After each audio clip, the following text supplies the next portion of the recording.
Assalamu alaikum, урматтуу жалпы жамаат. Мынакей өзүңүздөр көрүп тургандай, кыргыз тайганын эзелтеден көбөйтүп канчалаган эмгектерин өзү колу менен жумшап, ошо Нарын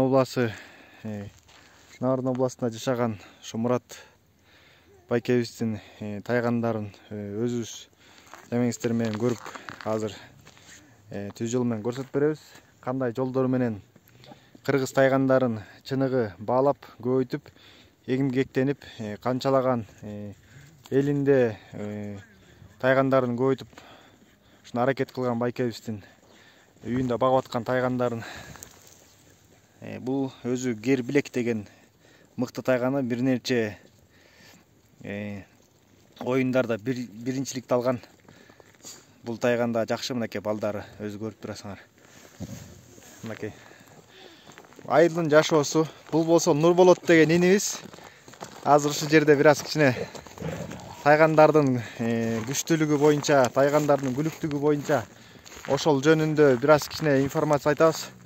Бул жерде мына Мурат аксакалыбыз өзү ушул жерде канчалаган эмгектенип, жакшылаган тайгандардын атагын чыгарып, канчалаган тайганга кызыккан бир туугандарыбызга тайгандарды бекер берип, ушундай аракет кылып эметип келатат. Мынакей. Ассаламу алейкум, Мурат аксакал, кандайсыздар? Өзүңүз жөнүндө тааныштырып кетиңиз. Айтып атпайсың, Мурат. Айбай, тайгандын эмеси, тайган жөнүндө бир аз кичине информация айта кетсеңиз. Тайгандарыңыз канчалаган ийгиликтер жаратты, ошол жөнүндө бир аз кичине. Бул тайганыңыздын аты ким, аркынын аты ким, мунун аты ким, ошолорду тааныштырып кичине. Кыргыз тайганы кандай болгон, ошол жөнүндө бир аз айта кетсеңиз. Тайгандар. Кыргыз тайгандары. Кыргыз тайган суукка чыдамдуу болгон биринчиден. Суукка чыдамдуу, мына бүгүнкү күндө азыр деген 25-30 градус суук болуп атат. Ошол суукта үшүбөйт. Бир касиет. Кыргыз тайганын стандарты бар, ошол илгери 38-жылдан баштап орустар Союздун учурунда эле анализ деп стандартын жазып койду. Ошол эки стандартка келбей атат тайгандар. Ошончо ошол деңгээлге жетпей атат. Бул деген Даңгыт деген дагы 4 жаш. Дагы жакшы тайган. Өсүндө үкүсү бар. Көш.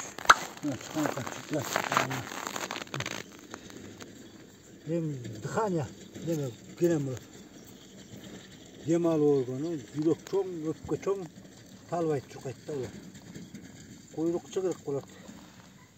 Мына жүндөрү өтө жүндүү эмес. Азыр кыштын күнкү немеси.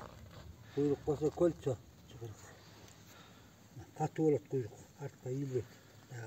Тайганын куйругу артка ийилбейт. Жумшак болбойт, катуу болот. Чаттага кенен болот. Бул болсо алгыр экен. Жашы канчада мунуку? 11 ай. 11 ай? 11 ай. Бою канча болуш керек негизи тайгандын, жакшы каршыкырга кире турган тайгандардын? Бою стандартта, ошо жазылган стандартта 70. 70. 70-72ге чейин уруксат болот экен. Кетет. Андан чоң болгондо уже тоо ташка, тоо жана жарабай, чуркай албай калат да. Оор болуп калат өтө. Канчалык бой чоңойгон сайын анын веси да чоңоет да. Уже күчүк жүнү моолар. Күлөйлөгөн күлөк болот. Күлөк болуп, күчүк жүн чөт дагы. Анан жүнү кыскарат, могу эки жүндөр. Күчүк жүнү. Жакшы экен. Кулагы болсо чоң, кулагы дагы өсөт. Дагы мынча, дагы 4-5 сантиметр жүн өсөт ошондо. Жерге келет. Бул стандарт дагы мына. Куйругу кальцо. Куйругу кальцо. Жакшы экен куйругу. Чыгырык учунан, Ушул негизгиси куйругу кальцо болгондуку берки тайгандардан айырмачылыгы экен да ушул, тайгандын. Тазы башка парададан ошол тайган куйругу менен башынан айырмаланат. Айырмачылыгы. Айырмачылыгы куйругу менен башынан. Булардын ошо жанагы жаактарындагы кашкырда ала турган эмелердин ыкмаларында тиштери кандай болуш керек экен булардыкы? Кашкырга киргенде. Замок деп коет да, мор. Замок, Ачык эмес мына, түс болот мына. Ушундай дал ушундай. Мына тиштери толук болуш керек. Толук Бул уже тиши токтоп уже эметкен уже. Жок, бул уже дагы чоңоёт. Чоңоёбу Мына мунун тиши. О, жакшы. Мунун тиши көрдүңүзбү? Жакшы. Толук келген тайган. Тайгандын башы мына могу ортосу түз болот. Түз Чоң болбойт. Башы Мына муну түз кетет. Эки көзүнүн ортосу чуңкур болот. Тумшуктун башы менен бул экөө бир деңгээлде же болбосо тумшук узунураак болот. Кичине узунураак болот баш сөөгүнөн. Өтө чоң болбойт. Могу жерде дагы чуңкар деген тайган бар, дагы булардан өзгө салынган. Ошо кородогу байлыктарыңызды тайгандар, Кыргыздын кырган тайгандарын канчадан бери эмгектенип багып, ошо канчалаган жаштарга берип келаткан мынакей дагы бир жакшы тайгандын көрсөткөн атат. Ошолбу? Ошол менен. Мына бул жана экинчи немесиндеги. Койругу чыгырган эмес. Бул дагы стандарт. Бул дагы ошол жанагы эмеге кирет, стандарт боюнча эмесиндеги. Бул дагы. Септегенде ошон жазылган чыгырык анан жарым чыгырык. Бул дагы катуу. Бунун ошо жанагы эмелерге, түлкүлөргө каршыкырга салганда бул канча эмелерди алды ошо? Эмелер бар. Каршыкырга киргендер жүрөктүүлүгү боюнча. Бул жашы токтогон тайган. Тиштери, Тиштери эмне тиш көрдүңбү? Ачык жок тиште. Охо. Ортолорунда ачык жок. Бул жаш эле экен, жашы канча болуп? 4 жашта. 4 жаш? Мына. Тайган менен башы деген мына. Моягында жүнүн көрдүңөр, мына айырмасы. Мына. Капты үстүндө жүн жок болот экен, Мына жүн, мына. Капты алдында. Мына ушул. Көрдүңөрбү, мына. Мына жонунда жүн жок. Кыска жүн. Мына боору момунун боорунда гана бар. Өпкөдө бар мына. Мына боорунда бар. Анан биягында жүн жок көрдүңбү? Мына могу жерде. Бул негизгиси жүндүн ошол бир какой-то бир нерсеге сактай турган бир пайдалык жактарын айта кетсеңиз. Жүндүн ошол бул тайгандар өзүнө кайсы маалдарда колдонот ошол? Бул тайган жакысын түлөйт. Түлөйт дагы анан суук түшө баштаганда кайра ошо жүн тыбыт пайда боло баштайт. Тыбыт деп коет да. Мында арасы тыбыт болот муналардын. Ал эми тазыларда болсо, аларда тыбыт неме болбойт да, алар суукка чыдамдуу болбойт. Бул жүндүн касиети суукта чыдамдуу болот да. Мына азыр бизде нарын жергесинде азыр 30 градуска болуп атат мына бүгүнкү күндө.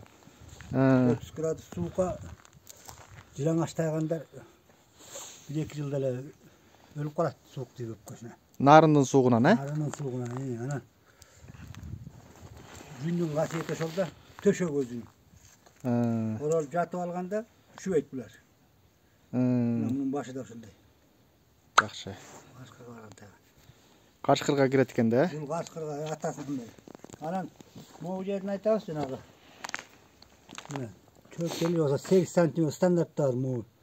8 см болуш керек деп. 8 см кем болбойт. Бул ошондо тиги кемиси ошо күлүктүгүн аныкташ үчүн ушул жактан билинет экен да, Ушул мен буяк тура жазы болгон сайын чатка кенен болот дагы бут чуркаганда момундай кетет да. Коёндой чуркаганда, Анада чат кичинекей болсо биягына кирет, ал чуркай албайт да.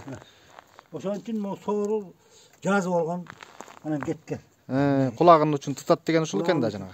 Чуркаганда деп башчы мына мунун төш. Алдыкы төшү мындай көдөнү түшүп турат, анан ошо алды жагынан караганда кандай болуш керек негизи алдыкы төшү? Алды жагы ошол өтө балтайга момундай жасыл деле болбойт. Төшүнө жараша тиягы чаты кенеми. Эгерде төштү момундай балтайган болсо анда бут жанагыдай астына кирип кетет чуркаганда. Мындайынан, Мындай кирип кетет да. Негизи мындай чуркар. Артынан өлүп, Ошондой. Ошол неме тилген. Анан чоң кичинесинде да жетпейт. Кыргыз тайганын эркеги 65тен өйдө. Жана 70-72 эң акыркы точкасы 72 деп үмүт эткен. Анда 72ден кийин уже ал чоң болуп калат да, морекине тоолор тигөйдө тигилдилерден канчалык чоң болгон сайын ошончолук бесте келет, анан үмүт албайт да. Түзгө эңкейиштерге жакшы болот чоң. Жакшы экен. Мынакей жигиттер ушундай өзүңүздөр көрүп тургөндөр канчалаган эмгектерин табылтпай ушу өзү ушу Мурат аксакалыбыз кыргыз тайгандарын көбөйтөм деген жакшы ой тилектери менен мынакей күчүктөрдү жаратып, күчүктөрдү могу жакшы тайгандарга кошуп мынакей нарында өзүңүздөр көрүп турасыздар кандай суук болсо дагы ошол жерде мына тайгандын өзүнүн жүндүүлүгү боюнча ошол өзүнүн төшөктөрү деп дагы билдирип кетти. Караңыздар канчалаган кереметтер. Мынакей өзүңүздөр көрүп тургандагыдай Кыргызымдын даана кандай таза кандуу тайгандарын сиздердин алдыңызда көрсөтүп бердик. Рахмат баарыңыздарга.